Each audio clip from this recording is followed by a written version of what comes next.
ketika dia mendengar suara rintihan. Dan itu berasal dari kamar ibunya. Dengan rasa yang sangat penasaran, Asih pun mengintip. Ternyata pada saat itu pintu kamar Ibu Lastri ini tidak tertutup dengan rapat. Dan di situ pun Asih akhirnya melihat apa yang dilakukan oleh ibu kandungnya dan suaminya sendiri. Dan tiba-tiba saja Asih itu gemetar, seolah dia itu tidak percaya apa yang dilihatnya. Tiba-tiba saja ada truk tronton besar yang langsung menghantam mobil dari si Rizkon dan Asih ini. Buah! Dan di sini ternyata Assalamualaikum warahmatullahi wabarakatuh. Berjumpa lagi dengan saya Doni Free di channel Sudut Malam tentunya. Apa kabar kalian semuanya? Semoga kalian itu diberikan kesehatan, umur yang panjang, rezeki yang melimpah, dan rezeki yang berkah. Amin amin ya robbal alamin. Sebelum kita lanjut ke ceritanya, seperti biasa, aku ini pengen tahu kalian itu datang dari mana saja dan namanya siapa. Tulis di kolom komentar ya, biar nanti aku kenal. Oke, silakan kalian absen. Jadi beberapa hari terakhir itu sempat viral mengenai kisah mertua dan menantu yang mereka itu kepergok berzina. Nah ini nih, jadi di episode kali ini kita juga ceritanya hampir mirip seperti itu. Jadi pasti kalian penasaran kan? Makanya jangan pindah channel dulu dan jangan skip ceritanya. Kalian dengerin terus, ini sangat menarik banget. Tidak usah lama-lama lagi, kita langsung menuju ke ceritanya.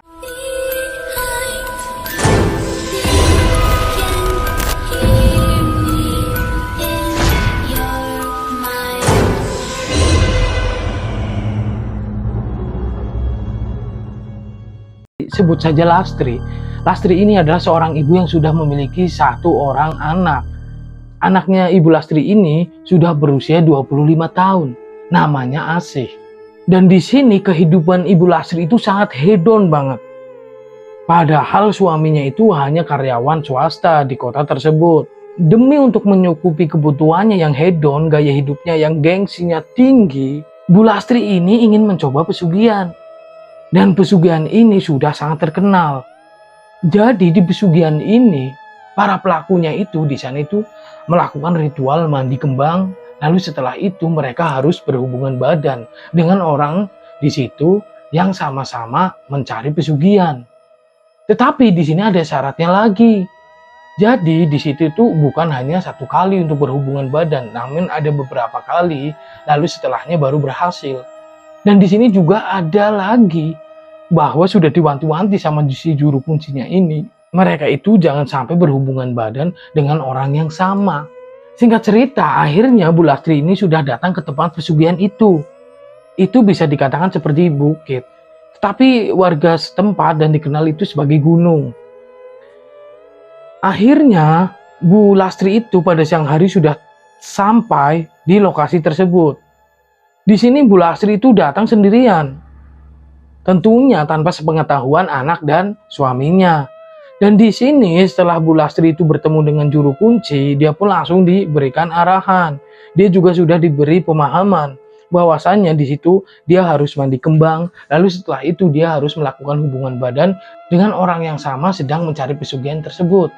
Seperti yang saya katakan di depan, di sini Bu Lastri itu tidak boleh berhubungan badan dengan orang yang sama. Jadi misalkan Bu Lastri ketemu dengan salah satu seorang pria di situ, mereka sudah melakukan hubungan badan, maka untuk selanjutnya Bu Lastri itu dilarang untuk melakukan hubungan badan lagi dengan orang tersebut. Dan singkat cerita, setelah Bu Lastri ini dimandikan air kembang atau air bunga, Bu Lastri ini bertemu dengan salah seorang pria. Dan pria ini terbilang masih usia muda. Dia itu masih berumur 27 tahun. Dia itu bernama Rizkon. Karena di sini si Rizkon juga akan melakukan ritual pesugihan dan Bu Lastri ini juga akan melakukan ritual pesugihan. Akhirnya Bu Lastri dengan Rizkon ini pun melakukan hubungan badan. Setelah Bu Lastri dan Rizkon ini selesai melakukan hubungan badan, akhirnya mereka kembali menemui juru kuncinya. Mereka datang bersama. Dan ternyata hubungan badan itu bukan hanya dilakukan sekali. Pada hari besoknya, yaitu lebih tepatnya pada hari tertentu yang sudah ditentukan oleh juru kunci, mereka berdua ini harus datang ke sini lagi. Dan dia melakukan hubungan badan lagi tetapi dengan orang yang berbeda.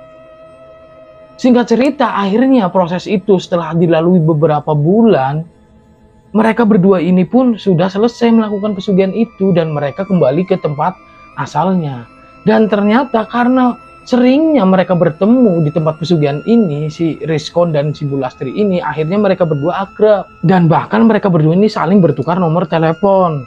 Dan setelah 2 tahun berlalu, tiba-tiba Bulastri ini sangat kaget. Karena ketika anak perempuannya ini si Asih pulang membawa salah satu teman prianya, yaitu yang dibawa oleh Asih adalah si Rizkon. Dan di sini Bulastri itu sangat kaget. Di sisi lain, setelah sekian lama tidak bertemu dengan Rizkon, Bulastri ini bertemu lagi dengan Rizkon. Tetapi di sisi lainnya juga Bulastri ini takut. Takut kalau nantinya Asih dan suaminya itu tahu bahwa si Bulastri ini menggunakan pesugihan. Akhirnya di situ Rizkon pun disuruh masuk oleh si Bulastri. Dan di sini Bulastri dan Rizkon ini berpura-pura seperti orang tidak kenal. Padahal sebelumnya mereka berdua ini udah sering bertemu di tempat pesugihan itu. Bahkan Bulastri ini sudah bersama si Rizkon. Dan di sini Bulastri tambah kaget lagi. Ternyata Rizkon ini adalah pacar dari anaknya, pacar dari si Asih. Singkat cerita, setelah pertemuan itu, pada 1 bulan berikutnya, si Rizkon ini kembali datang ke rumahnya si Asih, ke rumahnya Bulastri ini. Tetapi pada kedatangannya kali ini, si Rizkon ini tidak sendirian. Dia membawa kedua orang tuanya. Ternyata Rizkon ini di sini berniat untuk melamar Asih. Bulastri pun bingung dan bimbang. Dan hingga pada akhirnya, secara diam-diam Bulastri dan si Rizkon ini pun bertemu di luar rumah. Dan di situ Bulastri ini menegaskan kepada si Rizkon bahwa dia akan menyetujui hubungan antara dia dan anaknya dengan si Asih. Tetapi di sini si Rizkon ini sangat diwanti-wanti oleh Bulastri agar jangan sampai ada satu orang pun yang tahu mengenai apa yang dilakukan mereka berdua. Akhirnya Rizkon pun menuruti apa yang dikatakan oleh calon mertuanya atau Bulastri. Dan Rizkon juga berpikiran bahwa itu adalah aib. Gak mungkin lah si Rizkon membeberkan kepada teman-temannya atau istrinya kalau dia melakukan pesugihan. Singkat cerita, akhirnya kedua orang ini, si Rizkon dan si Asih, menggelar acara pernikahan. Pada hari itu, si Asih sangat bahagia, begitupun dengan Bulastri dan kedua keluarga ini. Dengan keadaan Rizkon sekarang yang sudah kaya, dia memiliki rumah, memiliki mobil, dan lain sebagainya. Dan setelah si Asih dan Rizkon ini menikah, ternyata 1 minggunya si Asih ini langsung dibawa ke rumahnya Rizkon.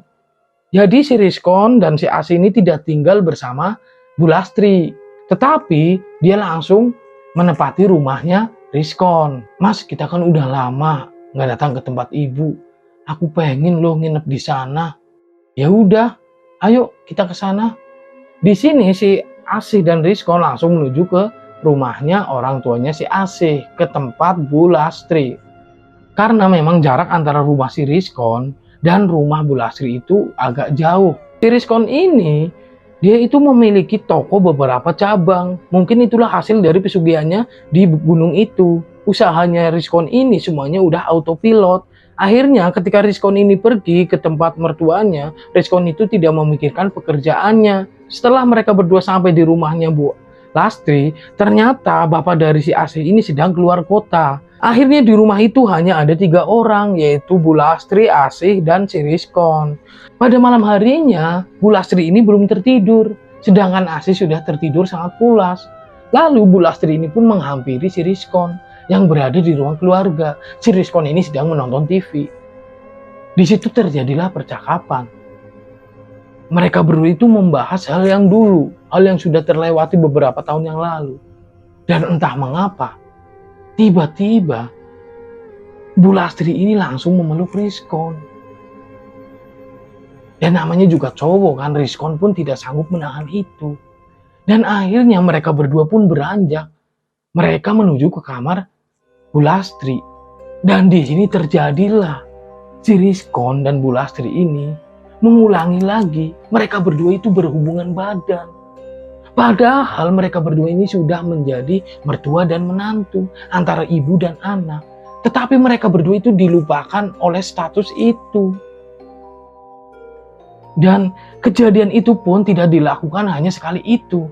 Selama si Asih dan si Rizkon ini menginap di rumah Bu Lastri, setiap malam Bu Lastri dan Rizkon itu melakukan itu terus.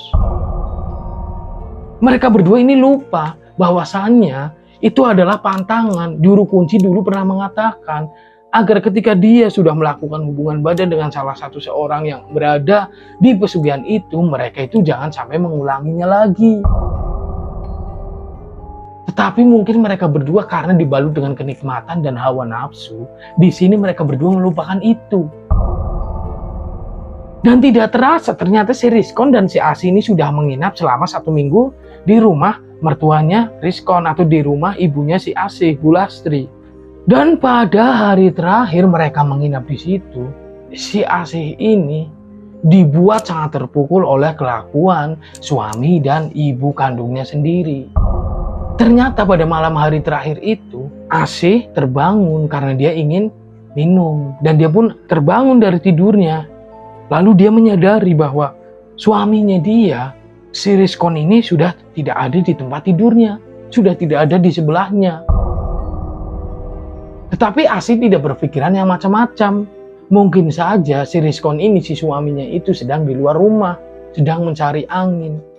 Akhirnya dia pun langsung keluar dari kamar dan dia akan menuju dapur untuk mengambil air minum. Tetapi betapa terkejutnya Asih ketika dia mendengar suara rintihan. Dan itu berasal dari kamar ibunya. Dengan rasa yang sangat penasaran, Asih pun mengintip. Ternyata pada saat itu pintu kamar Ibu Lastri ini tidak tertutup dengan rapat. Dan di situ pun Asih akhirnya melihat apa yang dilakukan oleh ibu kandungnya dan suaminya sendiri. Dan tiba-tiba saja Asih itu gemetar, seolah dia itu tidak percaya apa yang dilihatnya. Dan lalu Asih terdiam. Setelah dia terdiam beberapa saat, tiba-tiba si Asih ini menangis. Dia itu langsung menjerit dan membuat si Rizkon dan ibunya ini pun kaget. Lalu akhirnya Rizkon ini pun keluar kamar dengan sangat gugup. Dan dia langsung menenangkan istrinya. Tetapi di sini Asih ini sudah sangat kecewa dengan mereka berdua. Singkat cerita, akhirnya mereka bertiga ini pun membuat kesepakatan. Jadi si Bu Lastri dan si Rizkon ini meminta tolong dan memohon-mohon kepada si Asih agar jangan sampai kejadian ini bapaknya itu tahu atau suaminya Bu Lastri ini tahu. Dengan rasa yang sangat kecewa, tetapi si Asih ini juga sangat mencintai suaminya. Akhirnya Asih pun mengangguk, dia hanya bisa mengangguk. Dan akhirnya pada malam hari itu juga si Rizkon dan si Asih memutuskan untuk langsung pulang ke rumahnya. Dan di sepanjang perjalanan ini si Asih ini hanya terdiam. Dan naasnya pada saat mobil Rizkon ini melintas di pertigaan sebuah jalan raya besar, tiba-tiba saja ada truk tronton besar yang langsung menghantam mobil dari si Rizkon dan Asih ini. Buah! Dan di sini ternyata yang rusak hanya sebagian, yaitu sebagian yang berada di tempat duduk si Rizkon. Dan ternyata Rizkon ini meninggal di tempat. Akhirnya si Asih ini pun langsung dibawa ke rumah sakit. Dia itu ditolong oleh orang. Dan ketika ia sadar dia di rumah sakit, tiba-tiba teleponnya berdering. Ternyata itu adalah telepon dari pamannya. Lalu ia pun mengangkat dan mengabarkan bahwa ibunya si Asih ini atau Bu Lastri baru saja dia tersengat arus aliran listrik dan dia sekarang sekarat berada di rumah sakit. Akhirnya Asih yang sedang merasakan kesakitan dan merasa kecewa atas kejadian yang dialami oleh dirinya langsung hilang. Dia itu langsung teralihkan dengan ibunya yang saat ini sedang terbaring sekarat di rumah sakit karena tersengat aliran listrik. Akhirnya Asih pun langsung berburu-buru menuju ke rumah sakit itu. Dan sesampainya di sana ternyata ibunya ini sudah dikelilingi oleh saudara-saudaranya. Jadi ibunya ini sudah seperti sakaratul maut. Dan disitulah ibunya itu mengakui segala kesalahannya. Di depan anaknya, di depan si Asih. Dia itu menceritakan bahwa dia itu sebenarnya sudah kenal lama dengan si Rizkon. Dan dia pun menggunakan pesugihan. Sama dengan Rizkon.